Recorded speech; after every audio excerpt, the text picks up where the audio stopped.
Namaste, Namo Buddhaya. Two main questions I want to answer today incorporate the whole Dharma. Dharma being nature, or with a capital D, the teachings of the Buddha. Now, the teachings of the Buddha and nature are one universal thing, truth. So often I refer to the Dharma as simply truth. And the truth about life is the three fundamental faculties of existence. Those being anicca, dukkha, anatta. Anicca often is translated as impermanent and can also be understood as uncertain. Dukkha is translated as suffering, but can also be understood as unsatisfactory. And anatta is usually translated as not self, but can also be understood as uncontrollable. That is, we have no control over what will happen next, even what has happened previously. These are the three fundamental faculties of existence and are the reason, the truth behind all that occurs, all that we see, hear, smell, taste, touch, and all thoughts and emotions that arise are as a result of our existence and, most importantly, our perception of this existence. So the first is easy to understand. Anicca, impermanence. Everything is impermanent, from the life of a mosquito to our own lives to the existence of the universe. It is understood that nothing lasts forever. All conditioned things will end, as will our thoughts, our emotions, our feelings. We may be happy one minute, we may be sad the next. Even these emotions, they are impermanent. Each and every day we're experiencing uncertainty and change. Trying to make this video has been a good degree of uncertainty and change, because just as I get the camera set up here, the sun moves, and being in the forest with the trees, a lot of shadow, a lot of noise, a lot of things going on. But this is to be expected. These are our conditions that surround us. Now, to come to the first question. Actually, the first question was, how did I come to be a monk? I'm going to answer that second. The first question. The second question was, can I explain, how to go about letting go of the notion of self. I hope I phrased your question correctly. It's on my phone, but I'm remembering the question. How to let go of the notion of oneself? Well, of course, if one understands the nature of anicca, dukkha, anatta, this is letting go of the nature of oneself. Because from a physical point of view, we are this body, this physical being, and this thinking mind, which is no more than a very advanced computer, if you like, to keep everything together and going. it uses memory to try and understand or predict what will happen next. And this is sometimes inaccurate. This is the difference between our thinking minds and a computer, which, although I'm sure with advances in AI, they have become more randomized, but not so as the human mind, which is fallible. It makes mistakes, it forgets. It also chooses to remember the better aspects of the past and soften, let's say, the not so good aspects of the past. Or sometimes it might go the other way round and keep replaying some bad experience. But whatever happens when this thinking brain dies, starved of oxygen, we die. It will no longer continue. But what is constant in this lifetime, in this existence, is our knowing, our conscious awareness of ourselves. Now, ourselves are just a convention. I am a monk sitting here surrounded by trees and water on rocks in this little jungle part of India. But I wasn't always this. Before, once, I was a businessman. And this is very neatly segueing into question one: how did I become a monk? I thought somehow if I spoke long enough, anicca, unpredictability, uncertainty, would blend the two questions into one. And this is often the case with Dharma. This is always the case with truth. The truth will always come out of our experience and our learning and our understanding, but mostly our experience. So, yes, once I was a businessman, a family man, and I had a comfortable life, a comfortable existence. And I was able to take it easy and start to relax, enjoy myself and travel. And I adopted a hedonistic lifestyle of partying, holidays, travel, all of the luxurious aspects of life that we, I suppose, when young and ambitious, aspire to, perhaps more so than our spiritual lives. Not everybody, but quite commonly in this day and age, wealth is aspired to. So yes, I had a comfortable existence, and nothing really happened to change that, other than after some time I found that I was often chasing my tail, as they say, chasing the next fix, the next enjoyment, the next new vehicle, the next new marriage, the next holiday, the next career, to make more money, to buy the next new vehicle, and so on. This is samsara, the hamster wheel of life, chasing our desires, chasing what we think we want, only to get it, and then it immediately becoming unsatisfactory. Because the pleasure, the excitement, the thrill is in the chase.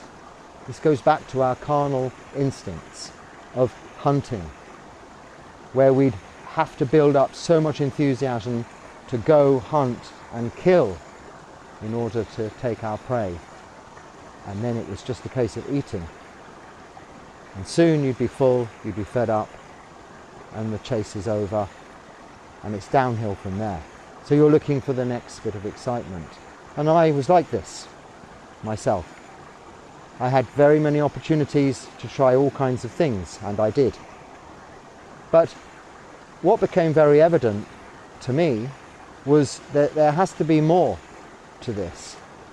And having been brought up in a theistic background in a Catholic monastery with French Catholic monks, a very strong ritualistic based practice of prayer, singing hymns, ceremonies and confession, a very religious environment, I found great comfort in that, in the faith that the monks held and the path they had chosen of simplicity, because like me, the Catholic monks were renunciants too.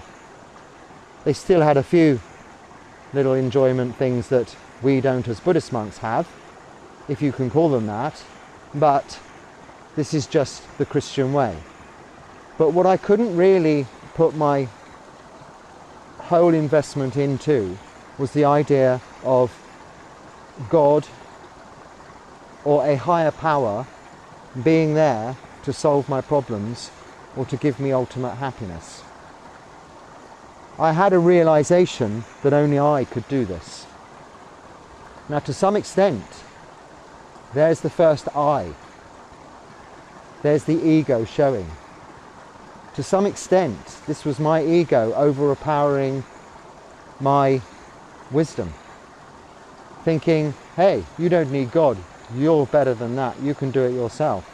So I tried. And I failed. Why?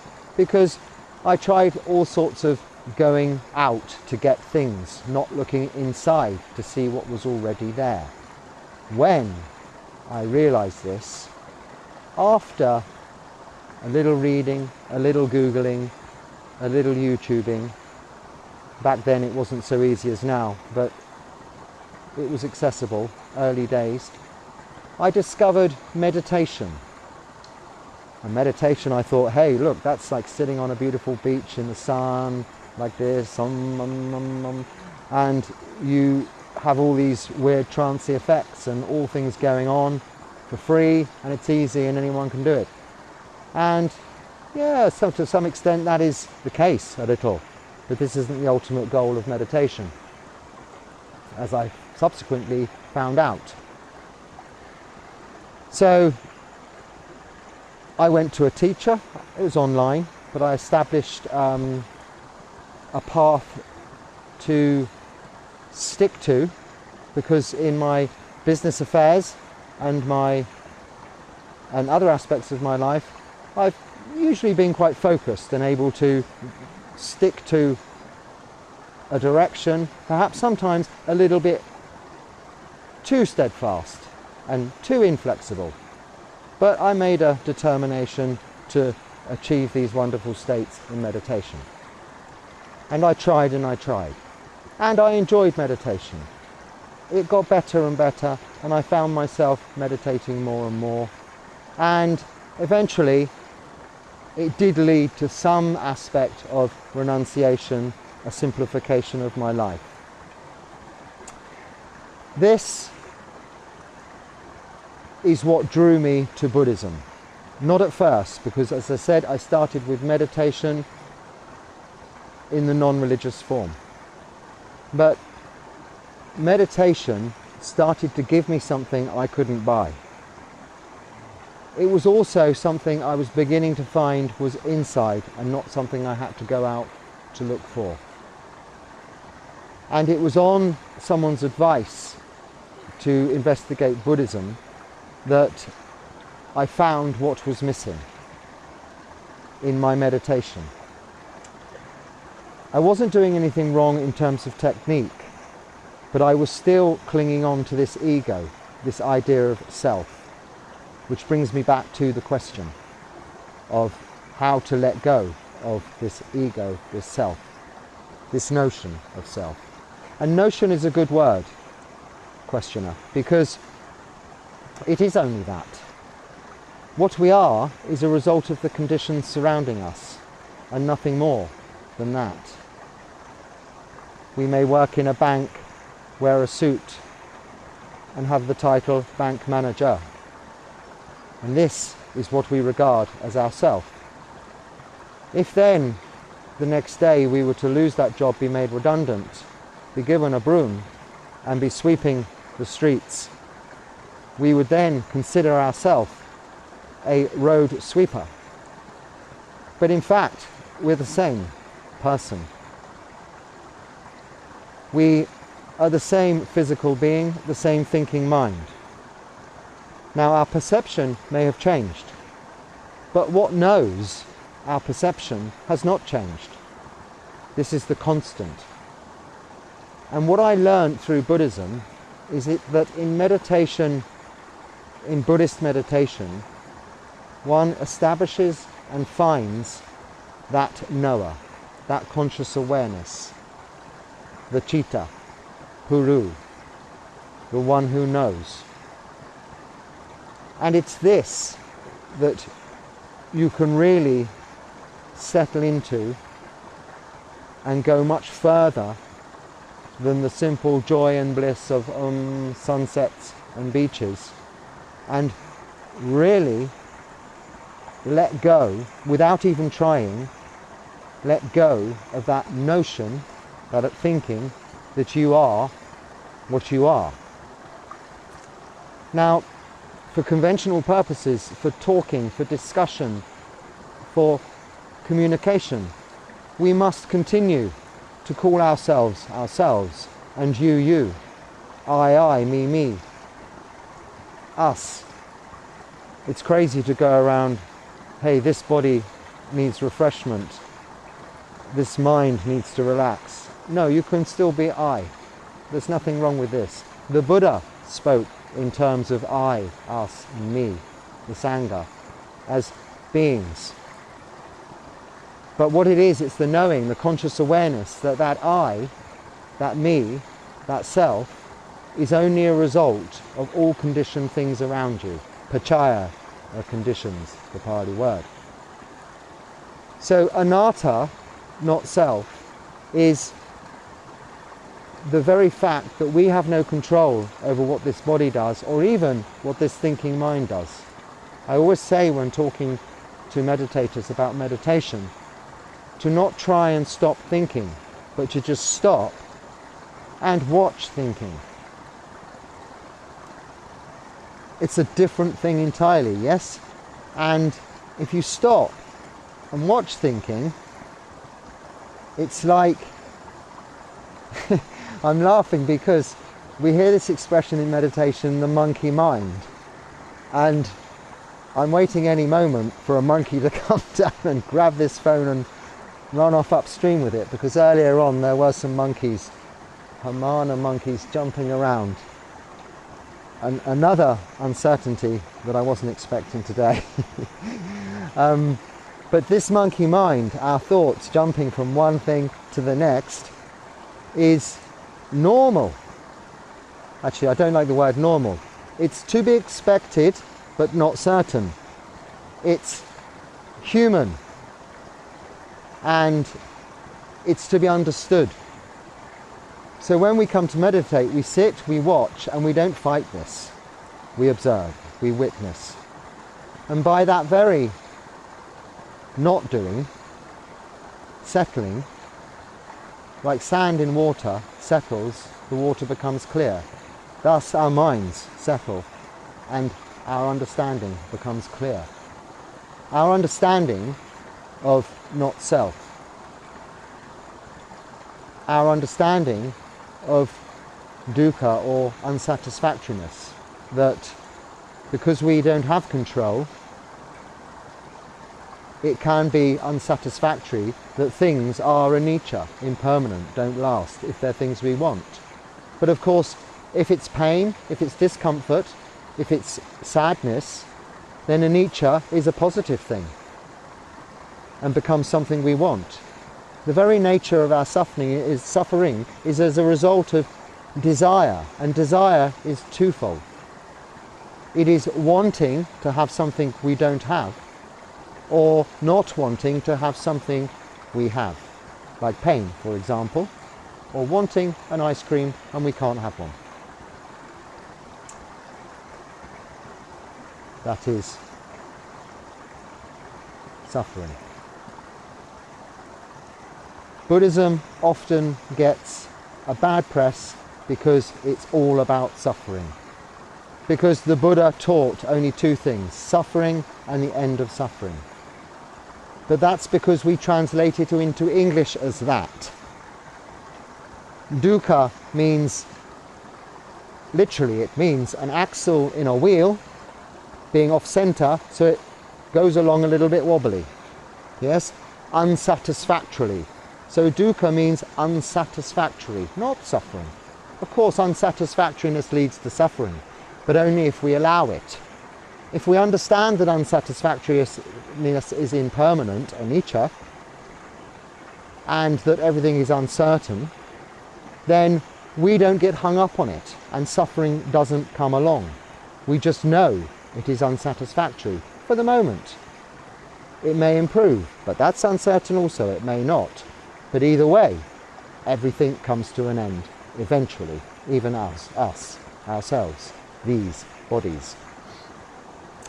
And anatta is that realization of non-self, that we are not in control, but what can observe, what watches, what knows, is something we can become fully absorbed in, and it will not overtake or become in control, but it will be the driver and the passenger of this vehicle through life.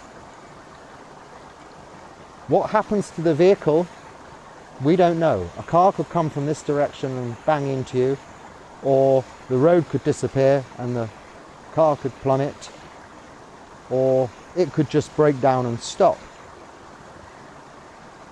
But the driver can jump out, get into another vehicle and carry on. That's a whole nother talk.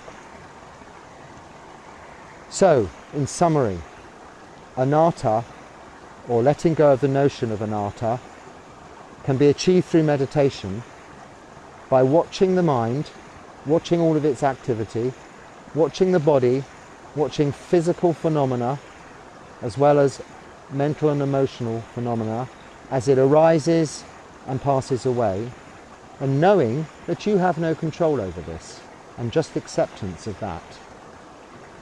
A lot of our problems in life come from expectation. Expectation is based on assumed certainty.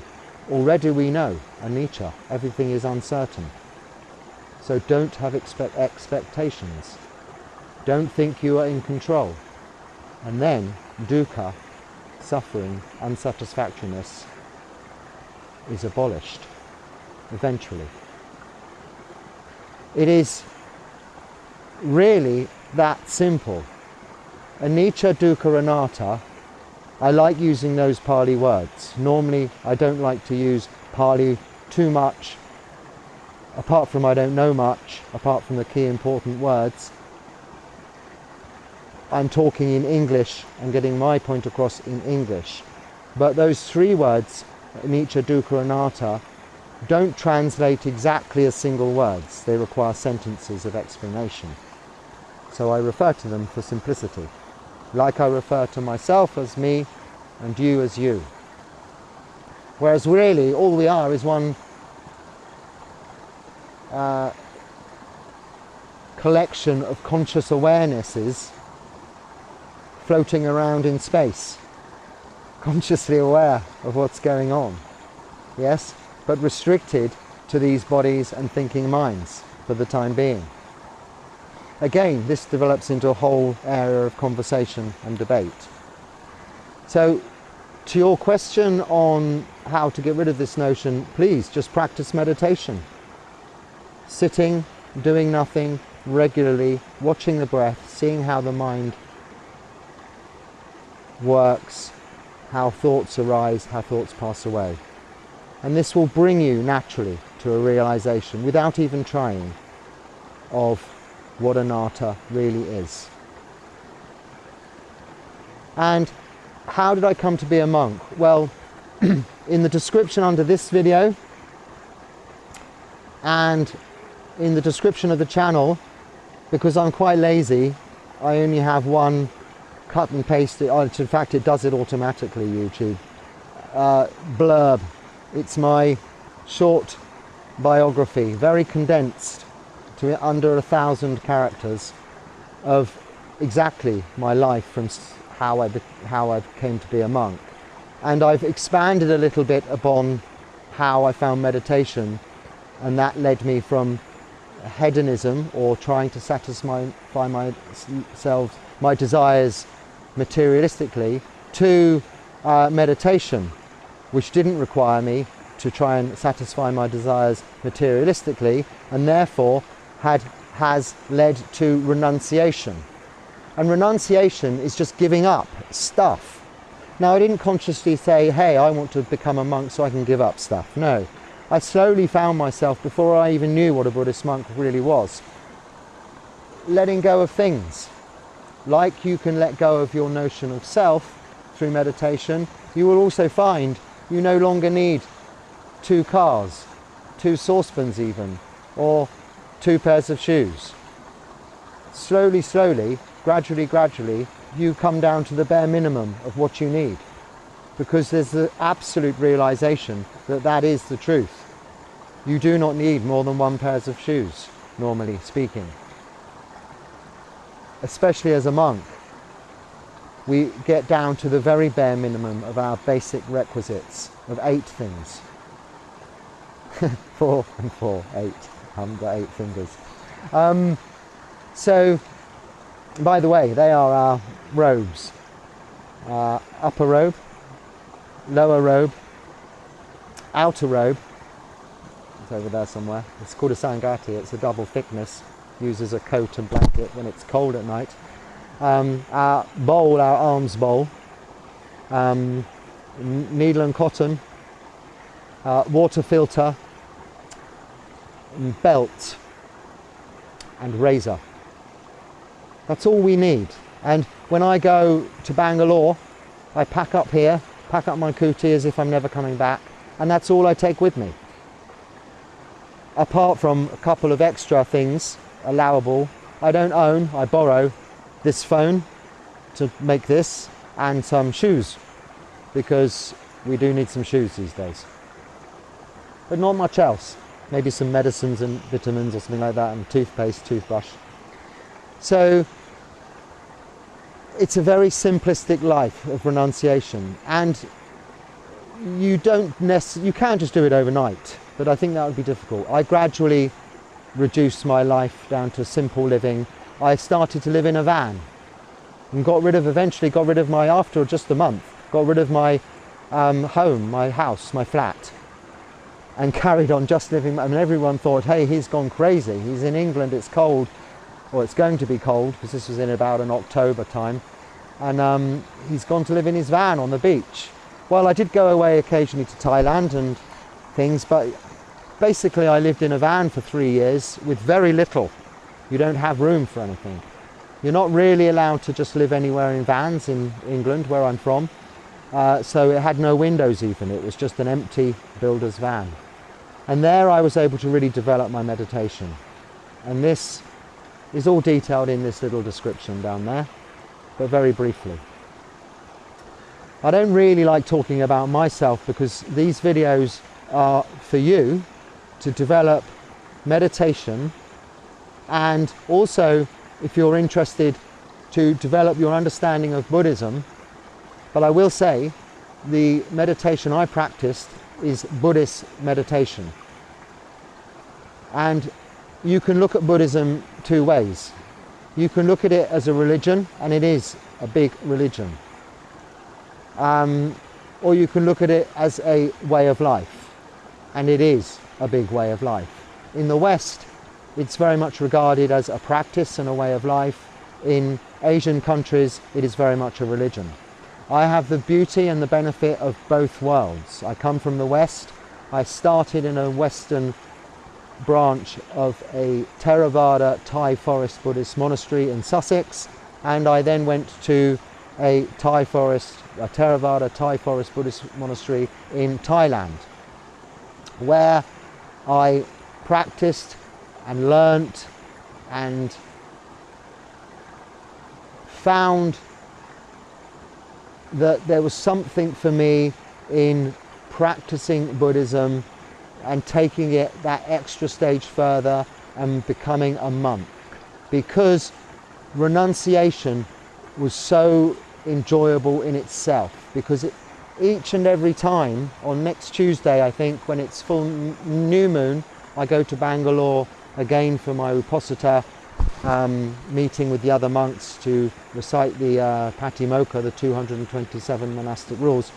Again, I pack my bowl, leave my kuti and head off in that direction.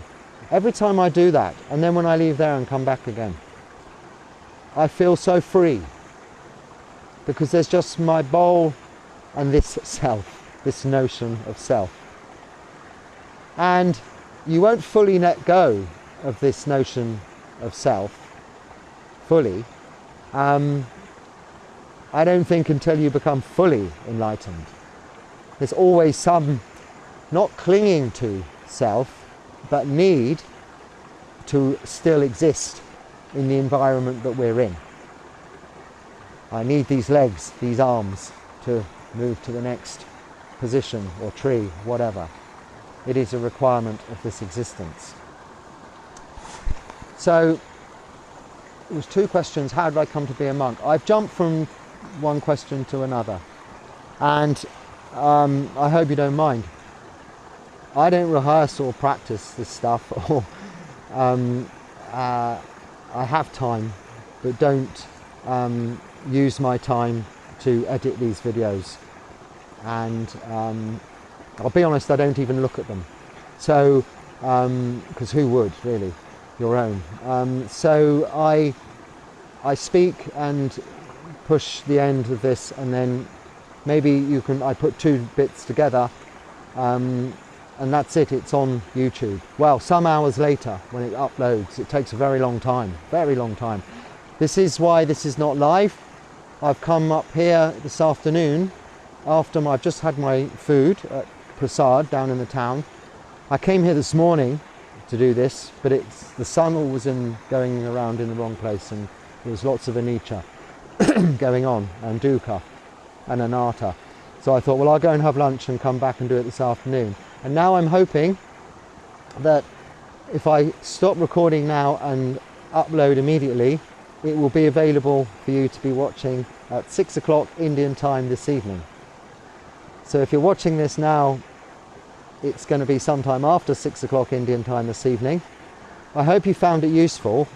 Now, this channel, like I just said, it's actually for you. It's really not for me. I do enjoy talking to some people, and that is also part of my practice, because talking the Dharma is really all as monks we do talk about.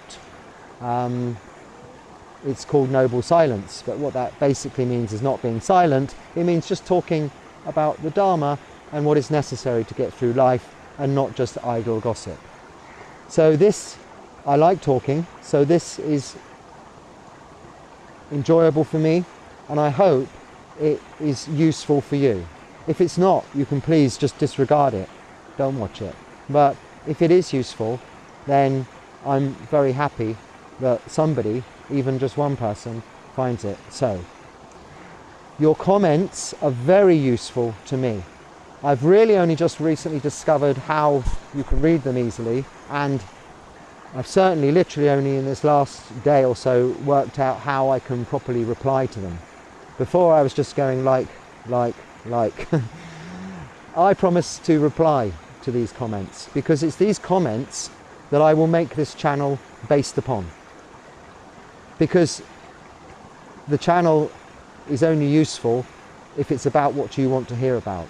So your questions and your suggestions, please comment away, and feel free to comment about the content, or ask questions about the content, or suggest what you think should be future content, or ask questions that can be future content. I still have other questions to answer. I may have answered them, I hopefully have answered them to the people who have asked directly, and in time, and if possible each and every day, I will make a video, maybe a little shorter than this, answering at least one or two questions by way of a Dharma talk, or a talk on truth. And I hope it's useful.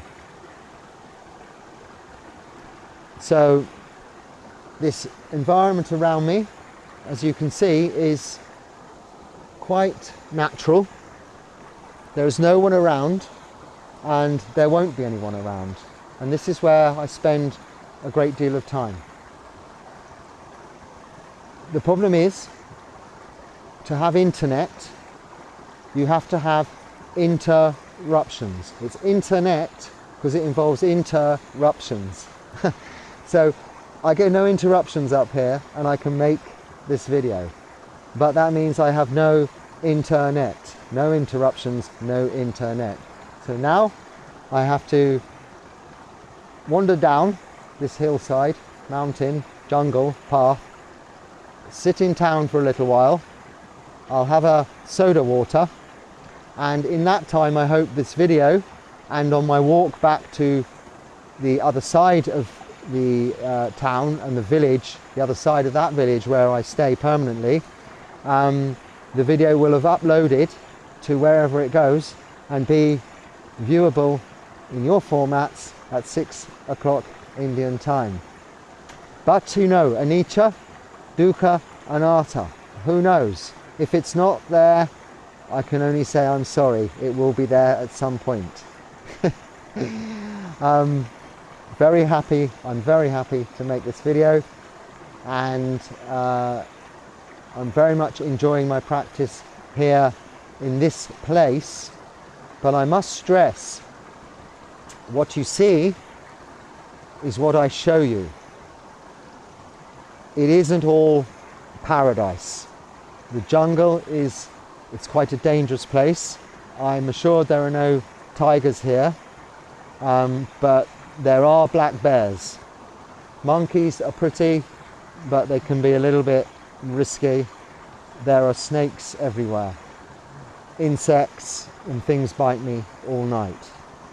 I'm not complaining about this. This is part of a monk's practice. This is how a forest monk lives. But I like to reiterate that I'm not promoting, by showing you pretty pictures, this Instagram version. Apologies to Instagram, that's I'm sure a very good format, but I don't honestly know exactly what it is. I've just understood that it's pretty pictures. It may not be, but regardless, this Instagram version of meditation and forest life is artificial in some respects. What you're seeing is just in this screen. I mean, down there is a little bit of debris and things you wouldn't want to see. On the way up here can be a little bit troublesome. But of course, yes, here for now, this point of day is beautiful. And I am very grateful to the Buddha, who was a living being 2,566 years ago, who taught this Dharma, the truth, nature and the Buddha's teachings, yes, and the Sangha, the disciples of the Buddha, the monastics, the monks, the bhikkhus. I won't say like me, I'm a monk, a bhikkhu, but the disciples of the Buddha and his descendants through the generations for those 2,566 years that have come to this day still practice in the same way, to the very same rules, and even dressed in the same clothes as the Buddha showed us how back then. So the Buddha, the Dharma, the Sangha are what I'm very grateful to. I am now very fortunate to be part of the Sangha, and very fortunate to be passing on the Buddha's message to you. I'm not a teacher, I'm not a preacher, I'm not a guru or any other of these things they call people looking like this in India. I'm just sharing my experience with you. My teachers are monastics of many years monasticism, monks of 10 years plus, 30, 40, even 50 years practicing in these robes as a monk, living in environments like this. They are my teachers, and of course the original Syakyamuni Buddha, Siddhartha Gautama, the Buddha from northeast India 2,566 years ago. the original teacher. And throughout history, there have been many other people that have come along, great philosophers, that I've read and studied over the years, and eventually led me to this existence, which I love very much, and I'm very grateful for. But I'm also very grateful to you, if you've been watching, for watching. I hope you subscribe to this channel so that you don't miss out on any future videos that I put out. And I hope to keep receiving your comments about what I can do next or any questions you have. I'll end this with a short blessing because I didn't begin it with Namo Tassa. So I will end it with Namo Tassa and a short blessing instead. Namo Tassa Bhagavato Arahato Samma Sambuddhassa. Namo Tassa Bhagavato Arahato Samma Sambuddhassa. Namo Tassa Bhagavato Arahato Samma Sambuddhassa. Sabitiyo vivajantu sabarogo vinyasatu. Mate bhavata vanturayo sukhi digayuko bhavam. Bhavatu sabha mangalam ragantu sabha devata. Sabha buddha nubhavena sada soti bhavantu te. Sabha dhamma nubhavena sada soti bhavantu te. Sabha sangha nubhavena sada soti bhavantu te. Sadhu, sadhu, sadhu. Sukhi hotu, sukhi hotu, sukhi hotu. May you be happy, may you be well. Namo Buddhaya.